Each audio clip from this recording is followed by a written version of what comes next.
Hello students, myself Nazeeba Ibrahim and welcome back to my channel e-learning accounts and maths. Students, हमने question number 39A तक सारे questions कर लिए थे. आज हमें करना है क्वेश्चन नंबर 39B. तो देखिए क्वेश्चन में लिखा हुआ है from the following balance sheets of X limited you are required to prepare cash flow statement. Balance sheet से हमें कैश फ्लो स्टेटमेंट प्रिपेयर करना है. ओके, नोट्स में देखिए क्या क्या गिवन है. Short term borrowings, bank overdraft, last year का और करंट ईयर का बैलेंस गिवन है. Short term provision, taxation provision, last year का बैलेंस और करंट ईयर का बैलेंस गिवन है. टेंजिबल एसेट्स में land and plant, last year का बैलेंस एंड करंट ईयर का बैलेंस दोनों गिवन है. उसके बाद एडिशनल इन्फॉर्मेशन में लिखा हुआ है point first, interim dividend paid during the year 60,000. Company ने इंटरिम डिविडेंड पे किया 60,000. Point second, land was sold at a profit of 30,000. Company ने 30,000 के प्रॉफिट पे लैंड सेल किया है. Point third, plant of the book value of 20,000 was sold during the year at a loss of 8,000. Company ने plant बेचा है जिसका book value था 20,000, मतलब 20,000 वाले प्लांट को कंपनी ने 8,000 के लॉस पे बेचा है. ओके, ये था आपका क्वेश्चन. इससे हमें कैश फ्लो स्टेटमेंट प्रिपेयर करना है. काफी इजी क्वेश्चन है स्टूडेंट्स. तो देखिए स्टार्ट करते हैं. सबसे पहले ऑपरेटिंग एक्टिविटी से कैश फ्लो करते हैं ना कैलकुलेट. तो यहां लिखेंगे point A, cash flow from operating activities.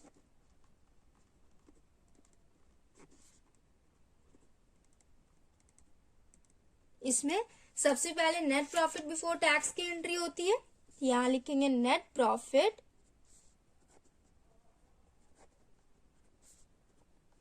Before tax. इसे कैलकुलेट किया जाता है ना, एंड इसका कैलकुलेशन अलग से वर्किंग नोट में होता है. तो देख लीजिए इसका कैलकुलेशन.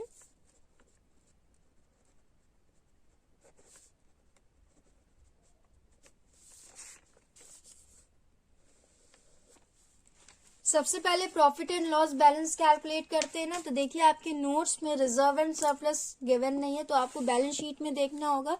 बैलेंस शीट में आपके रिजर्व एंड सरप्लस गिवन है, तो यहाँ पे आपको profit and loss balance and reserve amount दोनों ही मिल जाएंगे. तो देखिए लास्ट ईयर शो कर रहा है 91,000, करंट ईयर शो कर रहा है 1,70,000.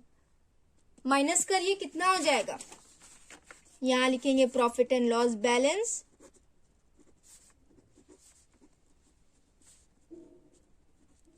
Current year minus previous year, 1,70,000 minus 91,000. Students इसे कैलकुलेट करिए, ये हो जाएगा 79,000. ये हो गया. इसके बाद नोट्स में देखिए टैक्सेशन प्रोविजन गिवन है.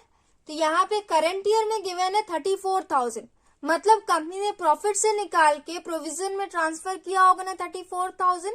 तो इसे हम वापस से प्रॉफिट में ऐड कर लेंगे, तो आएगा आपका नेट प्रॉफिट बिफोर टैक्स. यहां लिखेंगे टैक्सेशन प्रोविजन फॉर टैक्स भी कह सकते हैं आप इसे. कितना दिया हुआ है 34,000. उसके बाद propose dividend and interim dividend, इन दोनों की एंट्री होती है ना. तो यहाँ आपके एडिशनल इन्फॉर्मेशन में इंटरिम डिविडेंड दिया हुआ है ना 60,000, तो इसे भी हम ऐड कर लेंगे.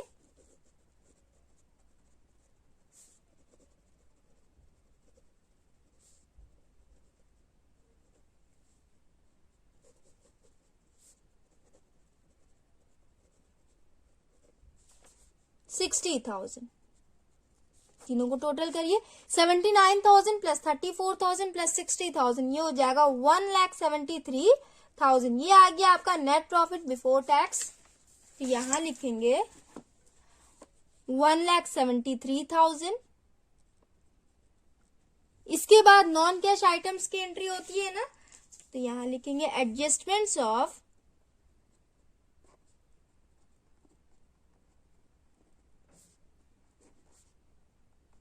Non cash items.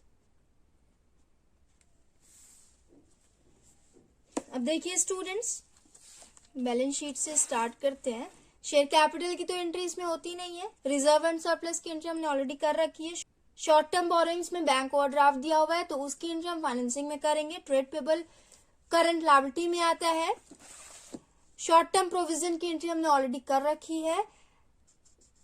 Fixed asset में टेंजिबल एसेट दिया हुआ है, तो यहां देखिए लास्ट ईयर वैल्यू कितना था 5 लाख, करंट ईयर वैल्यू कितना हो गया 3,75,000 एंड इसमें आपका आ जाएगा लैंड एंड प्लांट, इन दोनों का टोटल है ना। तो टेंजिबल एसेट में क्वेश्चन में लैंड भी दिया हुआ है एंड प्लांट भी गिवन है। एंड कंपनी ने लैंड बेचा है तो कंपनी को प्रॉफिट हुआ है, प्लांट कंपनी ने बेचा है तो कंपनी को लॉस हुआ है। ओके, तो ये लॉस और इस प्रॉफिट की एंट्री करने के लिए हमें अलग से एसेट अकाउंट बनाना पड़ेगा ना। जब भी आपके क्वेश्चन में प्रॉफिट और लॉस गिवन हो तो उसकी एंट्री हम कैश फ्लो स्टेटमेंट में नहीं करते, वर्किंग नोट में एसेट अकाउंट बनाते हैं, उसमें हम उसकी एंट्री करते हैं। तो चलिए पहले हम एसेट अकाउंट बनाएंगे, उसके बाद आगे का कैलकुलेशन करेंगे। सबसे पहले बनाएंगे लैंड अकाउंट।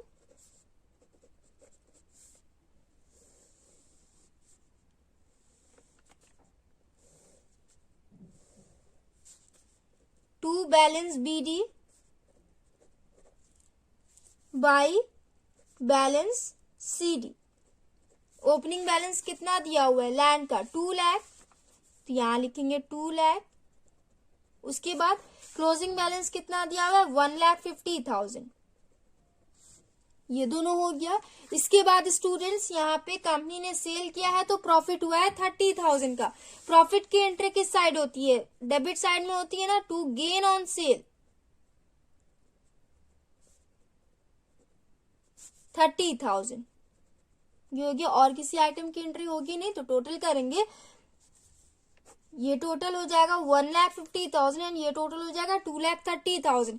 2,30,000 माइनस 1,50,000 इसे कैलकुलेट करिए, ये हो जाएगा 80,000। यहाँ हो जाएगा बाय बैंक एंड ब्रैकेट में हो जाएगा सेल्स।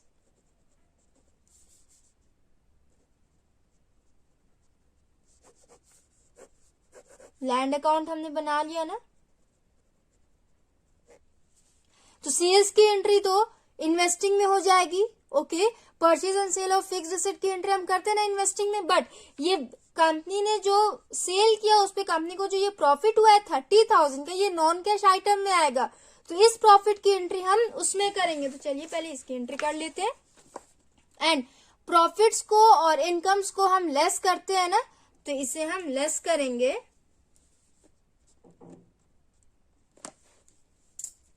यहां लिखेंगे gain on sale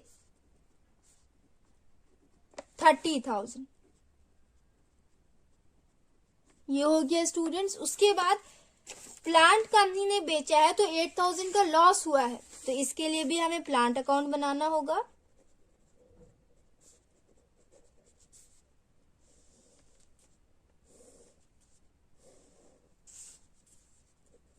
to balance BD by balance CD। Opening balance कितना दिया हुआ है 3 लाख, तो यहां लिखेंगे 3 लाख। क्लोजिंग बैलेंस कितना दिया हुआ है 2,25,000, यहां लिखेंगे 2,25,000, ये हो गया। उसके बाद यहां लिखा हुआ है कि कंपनी ने 8,000 के लॉस पे सेल किया है, यहां लिखेंगे बाय लॉस ऑन सेल 8,000 हो गया।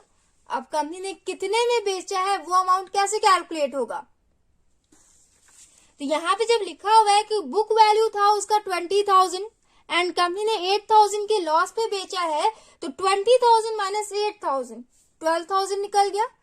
मतलब 20,000 वाले प्लांट को कंपनी ने 12,000 में बेच दिया है, जिसपे कंपनी को 8,000 का लॉस हुआ है। ओके, तो यहां लिखेंगे बाय बैंक, ब्रैकेट में हो जाएगा सेल्स एंड ये हो जाएगा 12,000, ये हो गया। इतनी एंट्री हो गई। अब हम टोटल करेंगे और कोई पॉइंट नहीं गिवन है ना, बुक वैल्यू की एंट्री कोई होती नहीं है, बस इतना ही दिया हुआ है। डेप्रिसिएशन भी नहीं गिवन है, बट देखिए डेप्रिसिएशन हम कैलकुलेट करेंगे कैसे। यहाँ पे टोटल करिए 2,25,000 प्लस 12,000 प्लस 8,000, ये हो जाएगा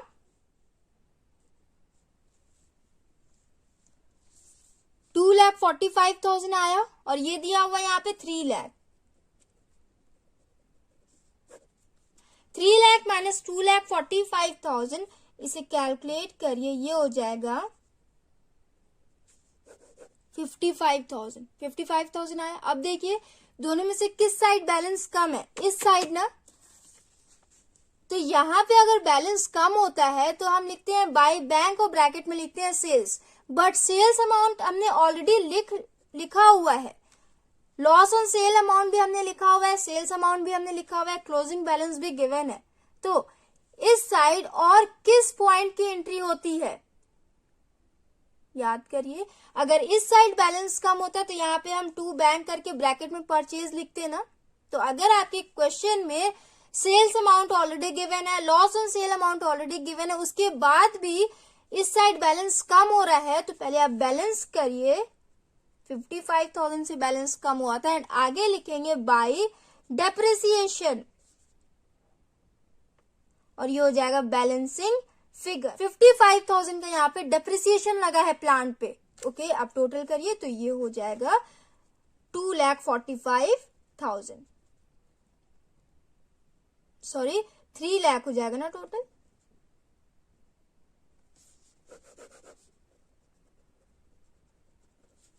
हो गया।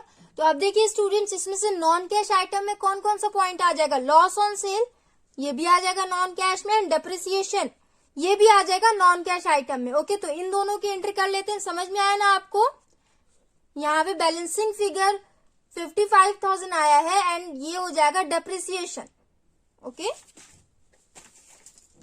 यहां लिखेंगे लॉसेस को हम ऐड करते हैं ना, यहां लिखेंगे ऐड लॉस ऑन सेल 8,000। उसके बाद डेप्रिसिएशन भी एक्सपेंस होता है तो इसे भी हम ऐड कर लेंगे।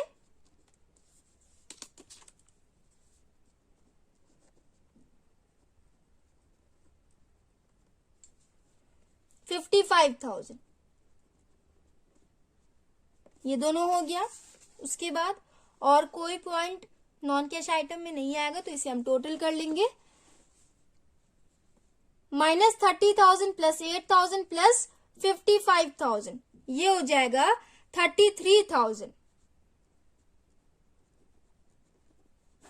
टोटल करिए 1,73,000 plus 33,000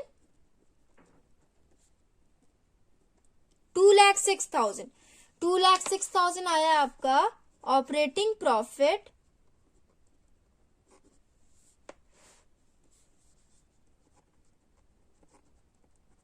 before working capital changes. ये हो गया स्टूडेंट्स। इसके बाद हम current asset and current liability के ट्रीटमेंट करते हैं ना।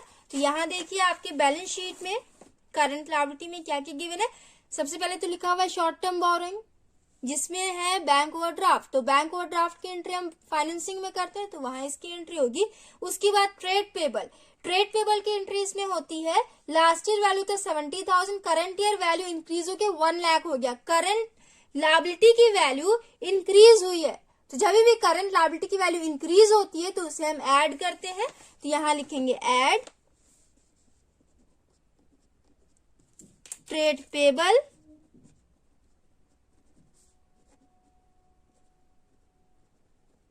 कितने से वैल्यू इंक्रीज हुई है 1 लाख माइनस 70,000, 30,000 से वैल्यू इंक्रीज हुई है तो ये हो जाएगा 30,000। ये हो गया।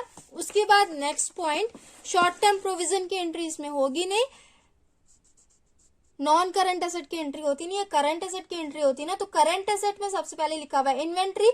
लास्ट ईयर वैल्यू था 2,50,000, करंट ईयर वैल्यू इंक्रीज होकर 4 लाख हो गई।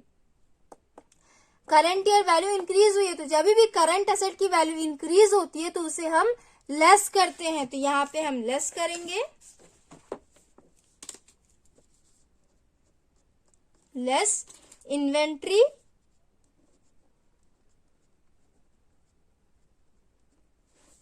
पहले तो ये आप करंट लायबिलिटी को टोटल करिए। इन्वेंट्रीज में कितना हो जाएगा 4 लाख माइनस 2,50,000 ये हो जाएगा 1,50,000। यहाँ ब्रैकेट में हो जाएगा 1,50,000 ये हो गया। उसके बाद next point trade receivables, last year value था 1,55,000, करंट ईयर वैल्यू इंक्रीज होके 3,82,000 हो गई। वैल्यू इंक्रीज हुई है तो इसे हम लेस करेंगे, जब भी वैल्यू इंक्रीज होती है तो लेस होता है ना, तो यहां लिखेंगे लेस ट्रेड रिसीवेबल्स। कितने से वैल्यू इंक्रीज हुई है? 3,82,000 माइनस 1,55,000 कितना हो जाएगा? माइनस करिए, ये हो जाएगा 2,27,000, ये हो जाएगा 2,27,000। उसके बाद कैश एंड कैश इक्विवेलेंट्स की एंट्री यहाँ होती नहीं है। अदर करंट एसेट में यहाँ तो कोई भी पॉइंट गिवन नहीं, तो अदर करंट एसेट की एंट्री हम कर लेंगे। इसकी एंट्री होती है ना अदर करंट एसेट की। लास्ट ईयर वैल्यू था 20,000, करंट ईयर वैल्यू इंक्रीज होकर 25,000 हो गई। तो जब भी करंट एसेट की वैल्यू इंक्रीज होती है तो उसे हम लेस करते हैं। दोनों को हमने लेस किया, इसे भी हम लेस करेंगे। अदर करंट एसेट 5,000 टोटल करिए, माइनस 1,50,000 माइनस 2,27,000 माइनस 5,000, ये हो जाएगा माइनस 3,82,000। हो गया। Current asset and current liability दोनों का ट्रीटमेंट हमने कर लिया। अब हम टोटल कर लेंगे। 2,06,000 प्लस 30,000 माइनस 3,82,000, ये हो जाएगा ब्रैकेट में 1,46,000। ये आया आपका cash from operating activities.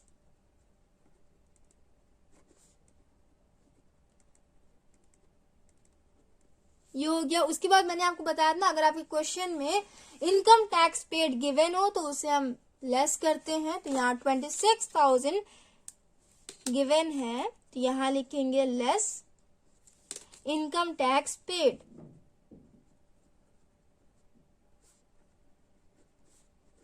Last year का टैक्सेशन प्रोविजन अमाउंट शो कर रहा है, मतलब कंपनी ने लास्ट ईयर इतना प्रोविजन बनाया है, तो करंट ईयर में कंपनी ने इसी पैसे से इनकम टैक्स पे किया होगा। तो 26,000 को हम लेस करेंगे, माइनस 1,46,000 माइनस 26,000, ये हो जाएगा माइनस 1,72,000। हो गया। ये आया आपका net cash used in operating activities.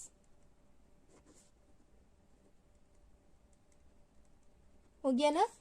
Answer check करेंगे। Cash used in operating activities 1,72,000, ये हो गया। इसके बाद हम इन्वेस्टिंग एक्टिविटी से कैश फ्लो कैलकुलेट करते हैं ना, तो यहां लिखेंगे point B, cash flow from investing activities. इसमें देखिए नॉन करंट एसेट की एंट्री होती है ना, तो यहाँ पे लैंड एंड प्लांट गिवन था, तो दोनों हमने अलग से अकाउंट बना रखा था वर्किंग नोट में। तो लैंड अकाउंट में देखिए स्टूडेंट्स, सेल अमाउंट दिया हुआ 80,000, तो इसकी एंट्री होती है इन्वेस्टिंग में। परचेज एंड सेल की एंट्री होती है ना, तो यहां लिखेंगे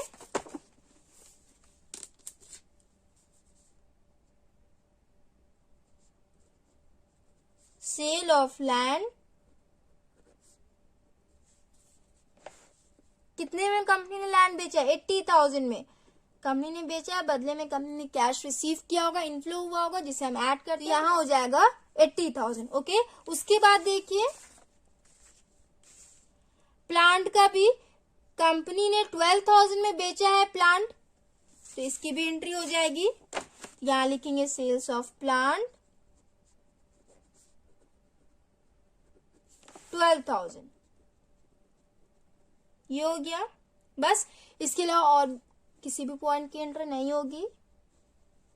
80,000 प्लस 12,000, ये हो जाएगा 92,000। आ गया आपका cash flow from investing activities.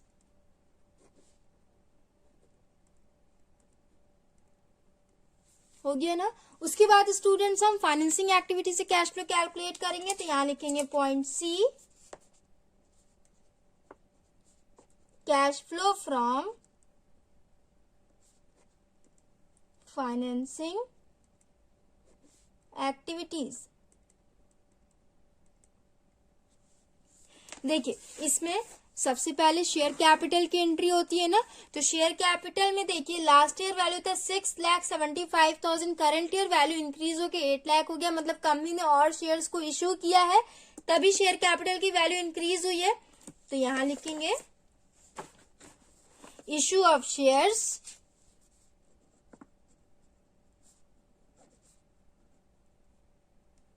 कितने से वैल्यू इंक्रीज हुई है, 8 लाख माइनस 6,75,000 माइनस करिए, हो जाएगा 1,25,000।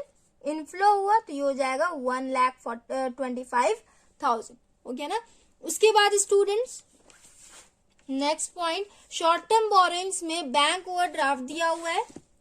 लास्ट ईयर वैल्यू था 66,000, करंट ईयर वैल्यू इंक्रीज होकर 88,000 हो गई, वैल्यू इंक्रीज हुई है तो इसकी भी एंट्री हो जाएगी। बैंक ओवरड्राफ्ट की एंट्री होती है ना फाइनेंसिंग एक्टिविटी में, तो यहां लिखेंगे बैंक ओवरड्राफ्ट,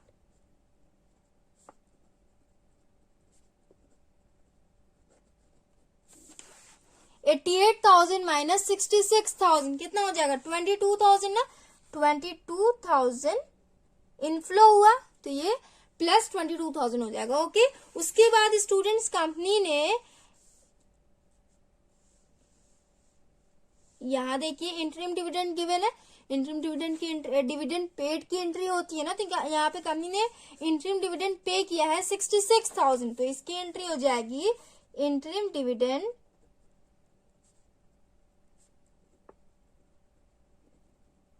पेड। पेमेंट किया है कंपनी ने, आउटफ्लो हुआ होगा तो यहां लिखेंगे माइनस 60,000 बस, और कोई भी पॉइंट की एंट्री नहीं होगी। टोटल करिए 1,25,000 प्लस 22,000 माइनस 60,000, ये हो जाएगा 87,000।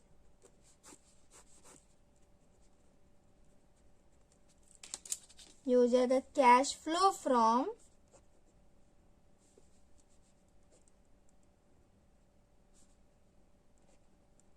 Financing activities. ये हो गया। इसके बाद स्टूडेंट्स इन तीनों एक्टिविटी को हम टोटल करते हैं ना, तो टोटल कर लेंगे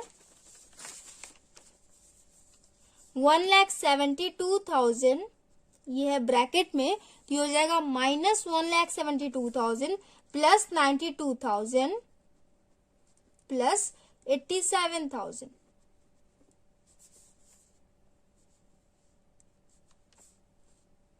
टोटल करिए स्टूडेंट्स, माइनस 1,72,000 प्लस 92,000 प्लस 87,000, ये हो जाएगा 1,79,000। 1,79,000 माइनस 1,72,000, ये हो जाएगा 7,000। 7,000 आया, पॉजिटिव में आंसर आया, तो यहां हो जाएगा net increase in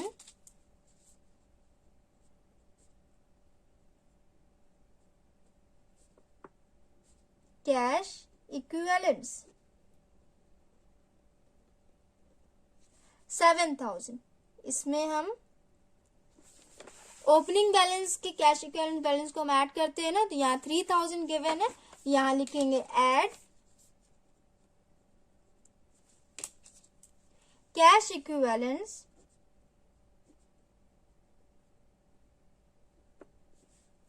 in the beginning of the year.